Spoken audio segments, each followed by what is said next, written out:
কিয়ামতের আগে পুলিশ বেড়ে যাবে, এটাও হাদিসে আছে, হাদিসের বানো সহি। কিয়ামতের আগে কি বেড়ে যাবে? পুলিশ বেড়ে যাবে। বলবেন হুজুর এইটা আবার হাদিসের অংশ হলো কিভাবে?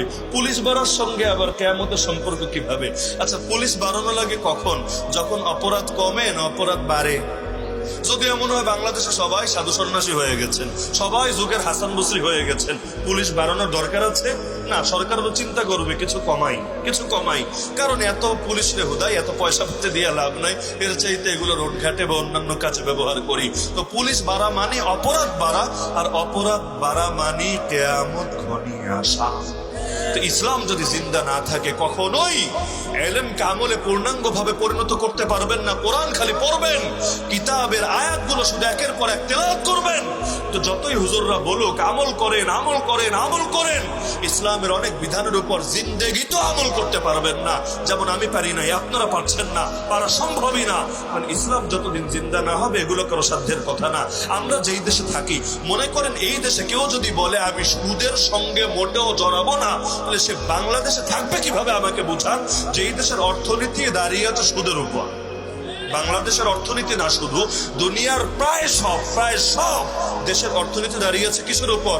সুদের উপর। তো যেই দেশের অর্থনীতি সুদের উপর, আপনি বলবেন না সুদের ছোঁয়া আমার গায়ে লাগাবো না, কিভাবে সম্ভব রে ভাই? তাহলে তো দেশ ছেড়ে আপনারে সেই সাগরের মধ্যে চলে যাওয়া লাগবে।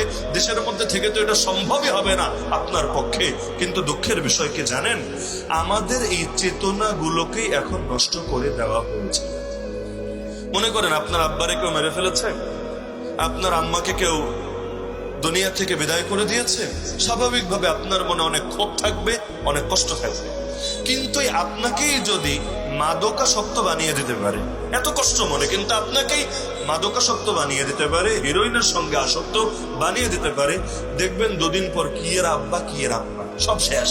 তখন আপনার চেতনা শুধু সেই মাদককে কেন্দ্র করেই আবর্তিত হবে। এটাই স্বাভাবিক কথা, কি না? তাহলে আমাদের মনে অনেক কষ্ট থাকা দরকার ছিল না যে এই যে 250 বছরের অধিক সময় ধরে ইসলাম নাই, ইসলামের উপর আমল করার সুযোগ নাই? কষ্ট থাকা দরকার ছিল নাকি ছিল না? মনে করেন বাবরি মসজিদ জীবনে কোনোদিন সচক্ষে দেখেছেন? আমিও দেখি নাই, আপনারা দেখেন নাই, আমিও দেখি নাই। এমনকি বাবরি মসজিদে জিন্দগিতে নামাজ আদায়েরও সুযোগ হয় নাই, কারণ অনেকের জন্মের আগেই বাবরি মসজিদ ভেঙে ফেলা হয়েছে। কিন্তু এই যে বাবরি মসজিদ নাই, এতে আপনাদের মনে কষ্ট আছে নাকি নাই? অবশ্যই আছে, এবং থাকা উচিতই বটে। এটাই ইমানের আলামত। তো নিয়ম তো এটা যে কোনো কিছু যদি না থাকে, আমি ডাইরেক্ট সেটার সঙ্গে সম্পৃক্ত থাকি বা না থাকি। মনে করেন আমি রাজনীতি করি না, রাজনীতির সাথে আমার ন্যূনতম সম্পর্কও নাই, কিন্তু রাজনৈতিক ভাবে যে এই দেশে ইসলাম নাই, এতে কি আমার মনে কষ্ট থাকা উচিত না? বলেন না, উচিত না?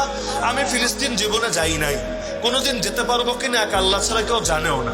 এই যে ফিলিস্তিনের মুসলমান মাজলুম হচ্ছে, মুসলমানদের প্রথম কিবলা আল আকসা দখল করে রেখেছে ইহুদিরা, এতে কি আমাদের মনে রক্তক্ষরণ হচ্ছে না? এতে কি আমাদের কষ্ট পাওয়া উচিত না?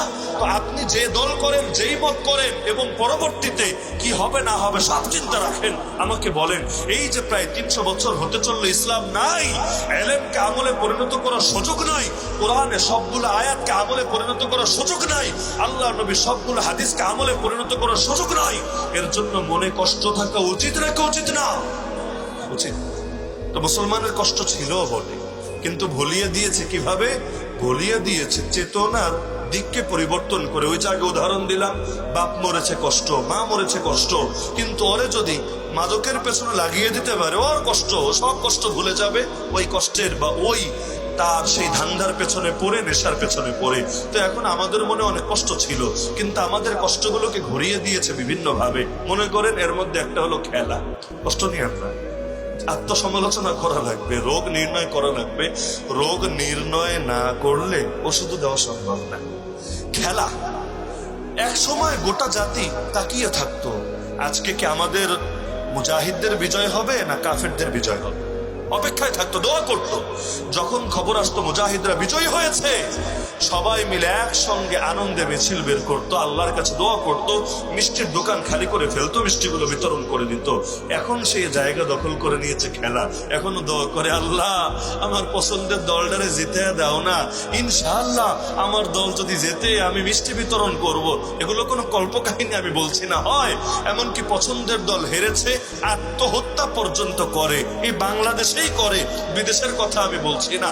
এই যে খেলা নিয়ে এত মাদকতা, এই খেলা নিয়ে এত ফ্যান্টাসি, তো যেই জাতি মাঠের এক কৃত্রিম খেলা নিয়ে এত বেশি সিরিয়াস, সেই জাতির কাছে বাস্তবিক ময়দানে কাফের আর মুশরিকদের মধ্যে জিহাদ হচ্ছে কিনা এবং সেখানে ইসলাম জিন্দা হলো না কুফর পরাজিত হলো, এগুলো নিয়ে তার ভেতরে কখনোই আলাদা পেরেশানি আর সচেতনতা কাজ করবে।